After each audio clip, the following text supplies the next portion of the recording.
Everyone, welcome to the knowledge board. तो आज मैं एनसीईआरटी की सीरीज़ को स्टार्ट कर रही हूँ। क्लास 6 से सबसे पहले हिस्ट्री को उठाएंगे। तो वो स्टूडेंट्स जो क्लास 6 में पढ़ रहे हैं, जिन्होंने पूरे चैप्टर को पढ़ लिया है, अब उस चैप्टर के मेन पॉइंट्स को वो रिवाइज करना चाहते हैं, जो कंपटीशन की प्रिपरेशन कर रहे हैं, चैप्टर के क्रक्स को समझना और पढ़ना चाहते हैं और उसके बाद एग्जामिनेशन में क्वेश्चन को हिट करना चाहते हैं, उनके लिए ये सीरीज़ बहुत यूज़फुल होगी। तो हम मैप से स्टार्ट करेंगे। सबसे पहले पहला चैप्टर जो है हमारा what, where, how and when.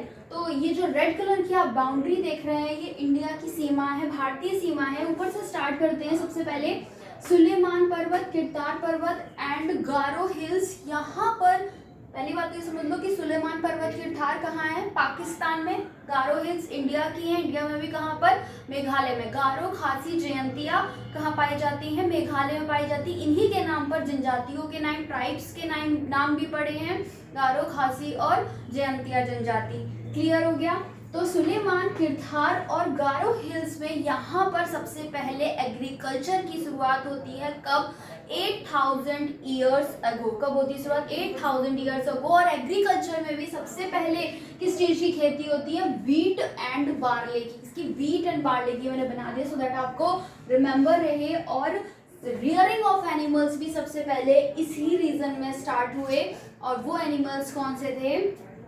Sheep, goat and cattle. कौन से? Sheep, goat and cattle. Clear हो गया? फिर नीचे आइए आप। तो ये जो आपको ब्लू कलर की दिख रही है, ये है इंडस रिवर या सिंधु नदी। सिंधु नदी सबसे पहले मतलब कहाँ से ओरिजिनेट होती है? ये होती है तिब्बत से ओरिजिनेट। ये रीजन तिब्बत में। यहाँ पर कैलाश पर्वत है। मानसरोवर लेक से ओरिजिनेट होती है सिंधु नदी, जिसको इंडस रिवर भी बोलते हैं। सिंधु जो है एक संस्कृत टर्म है। सिंधु क्या है? एक संस्कृत टर्म है। और जो ईरानियन एंड ग्रीक पीपल आए थे 2500 ईयर्स अगो। ईरान कहाँ पड़ता है? अगर आप इंडिया से वेस्टवर्ड साइड में जाएंगे तो ईरान पड़ता है ना।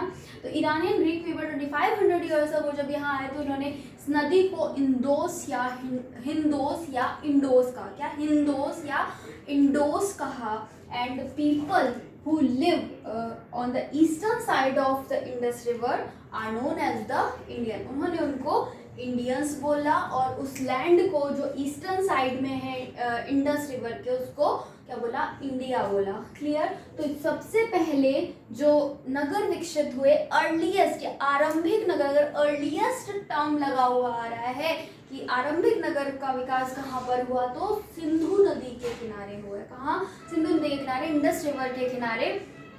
देखो, कोई भी अगर आप सिविलाइजेशन पढ़ते हैं तो वो फ्लरिश किसी ना किसी रिवर के किनारे हुई है। क्योंकि अगर आपको जीवित रहना है तो सबसे पहले पानी की आपको सबसे ज़्यादा ज़रूरत है। अगर आपको कुछ खाना भी खाना है, पेड़ पौधे भी जिनसे आपको फल मिल रहे हैं, फ्रूट्स मिल रहे हैं, खाने को पत्तियाँ मिल रही हैं, रूट्स मिल रही हैं, तो वो सब भी किस पे निर्भर है? पानी पर ही निर्भर है। ठीक है? तो सिविलाइजेशन कहाँ मिलेगी सबसे ज़्यादा? नदियों के किनारे। ठीक है? फिर अगर आपसे ये बोला जाता है कि सबसे ज़्यादा जो नगरों का विकास, डेवलपमेंट सबसे ज़्यादा कहाँ पर हुआ, तो गंगा नदी के किनारे। कब? 2500 ईयर्स अगो। सिंधु नदी का सन क्या याद रखा था हमने? 4700 ईयर्स अगो। और गंगा नदी का सन क्या याद रखना है हमको? 2500 ईयर्स अगो। यहाँ पर नगरों का अत्यधिक विकास होता है। नगर में आपको सबसे प्रारंभिक नगर मगध का नाम याद रखना है, जो कि सबसे बड़ा किंगडम था। क्लियर? और नीचे आते हैं तो विंध्या रेंज। उसके बाद विंध्या रेंज के नीचे आपको नर्मदा रिवर मिलेगी। उसके बाद सतपुड़ा रेंज। सतपुड़ा रेंज के नीचे आपको मिलेगी ताप्ती रिवर। ठीक है? जो इंडिया का ढलान है वो है ईस्टर्न साइड में। ज़्यादातर नदियाँ ईस्टर्न साइड में फ्लो होती हैं और गिर जाती हैं बे ऑफ बंगाल में। कुछ ही गिनी चुनी नदियाँ हैं जो अरब सागर में गिरती हैं, जिनका जो फ्लो है वो वेस्टवर्ड साइड में है। उनमें से जो मेजर रिवर है वो नर्मदा और ताप्ती। तो यहाँ से आपका एक क्वेश्चन ये भी क्लियर हो गया कि वेस्टवर्ड साइड में फ्लो होने वाली दो मेजर रिवर कौन सी? सबसे बड़ी नर्मदा और दूसरे नंबर पर है ताप्ती नदी। दूसरा एक क्वेश्चन आप ये भी याद रख लीजिए इससे कि नर्मदा और ताप्ती यही दो नदियाँ हैं जो कि डेल्टा नहीं बनाती हैं। यही दो नदियां हैं जो कि रिफ्ट वैली में भ्रंश घाटी में बहती है। 3 नदियों के नाम याद रखने हैं जो कि रिफ्ट वैली में बहती हैं, नर्मदा, ताप्ती और दामोदर। रिफ्ट वैली क्या होती है कभी और डिस्कस करेंगे इसके बारे में, फिलहाल ये याद रख लो कि जो पहले तो ये विंध्या रेंज जो है, विंध्या रेंज के अपर साइड में सबसे पहले चावल की खेती हुई। चावल की खेती सबसे पहले कहाँ हुई?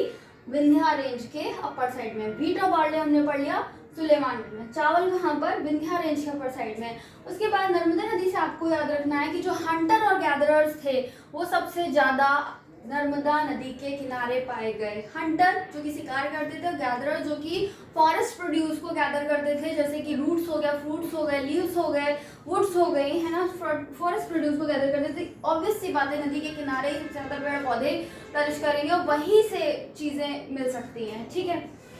ओके, फिर ये आपकी सतपुड़ा रेंज और फिर ताप्ती रिवर जो कि नर्मदा के बाद दूसरी सबसे बड़ी नदी है, जो कि वेस्टवर्ड साइड में फ्लो करती है। तो ये सारे क्वेश्चंस आपके कंप्लीट हो गए। इसके बाद एक चीज़ आप और याद रख लेना कि मैन्यूस्क्रिप्ट, मेन्यू में जो मेन्यू वर्ड है वो एक लैटिन वर्ड है जिसका मतलब होता है हैंड। तो पहले के ज़माने में कागज़ तो चला नहीं करते थे, तो पहले के ज़माने में क्या होता था कि जो पेड़ की छाल होती थी, द बार्क ऑफ बर्ड, जिसको भूर्ज पेड़ बोलते, भूर्ज पेड़ की छाल या जो पाम लीव्स होती थी, उन पे जो राजा महाराजा होते थे वो अपने रूल्स रेगुलेशंस को, अपने ऑर्डर्स को उस पे लिखवाते थे, तो उनको बोलते हैं मैन्यूस्क्रिप्ट।